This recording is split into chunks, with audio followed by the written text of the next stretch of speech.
Hi Vinayaka Chavithi శుభాకాంక్షలు అమ్మ. రేపు సెలవు కదా మీకు ట్యూషను. చక్కగా మీరు వినాయక చవితి సెలబ్రేషన్ చేసుకోండి. వినాయకుని ముందు ఏం పెడతారు మీరు? ఉండ్రాళ్ళు లడ్డూలు తినడానికి. చదవడానికి ఏం పెడతారు? బుక్స్ పెట్టుకుని చాలా పూజించండి. కానీ చదవకుండా ఉంటారా, పూజిస్తారా? పూజించి చదవండి. మరి ఏంటి తెచ్చారు అడుగుతాను, ఒక్కొక్కరిని సమాధానం చెప్పండి. వీళ్ళ చేతులు ఏదో ఉంది. ఏ వినాయకుడు అమ్మ ఇది? మట్టితో చేశారా? చేతులు కూడా మట్టి కనిపిస్తున్నాయి. వాళ్ళ క్లాప్స్ ఇవ్వండి. భలే చేశారు. క్లాప్స్ గట్టిగా ఇవ్వాలి, వాళ్ళు అంత బాగా చేశారు. క్లాప్స్. సరే, వీళ్ళు చేతిలో మట్టి వినాయకుడు. మళ్ళీ తర్వాత మేఘన చేతులు ఏంటి? పసుపు కుంకుమ. ఎందుకని? కలర్స్ వద్దనా? కలర్స్ వేస్తే ఏమవుతుందమ్మా? ఏం కాలుష్యం? నీటి కాలుష్యం జరుగుతుంది కనుక దేంతో చేయాలి మన వినాయకుడిని? చెప్పండి, ఆ స్లోగన్ చెప్పండి.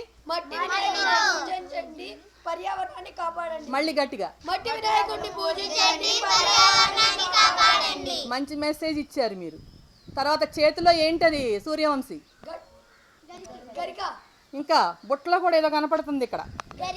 గరిక. గరిక ఎవరికి ఇష్టం?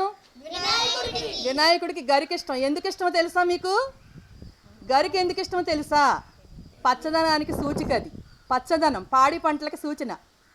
ఆ పచ్చదనం లేనిదే మనం లేం. ఆక్సిజన్ లేదు, నీరు లేదు. పచ్చదనం. అందుకని ఆయనకి చల్లదనం, పచ్చదనం ఇష్టం అన్నమాట. మట్టి కూడా. మట్టి ఎందుకు చేస్తాము? మన శరీరమే మట్టి. మనం మట్టిలోనే కలుస్తాం, చివరికి మట్టిలోంచే వస్తాం. అది మనం తెలియజేయడానికే మట్టి వినాయకుడు. అది మట్టి వినాయకుడు కాకుండా కలర్సు మరి అన్నిటితో చేస్తున్నారు కదా. మట్టితో కాకుండా అలా చేస్తే నీటిలో వేయంగానే కరుగుతుందా? కరుగుతుందా చరణం? కరగదు. మట్టితో అయితే ఏమవుతుంది?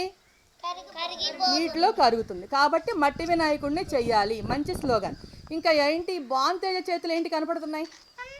పచ్చి ఉండ్రాళ్ళు. పచ్చి ఉండ్రాళ్ళు ఎవరికి ఇష్టం?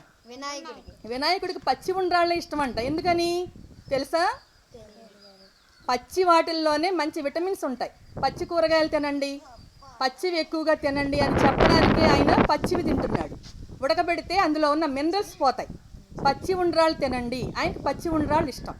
మీరు కూడా పచ్చివి తినడానికి ఇష్టం చేసుకోండి. అర్థమైందా? పూజిత చేతిలో పువ్వులు కనిపిస్తున్నాయి. పూజిత పువ్వులు. బాగుంది స్లోగన్.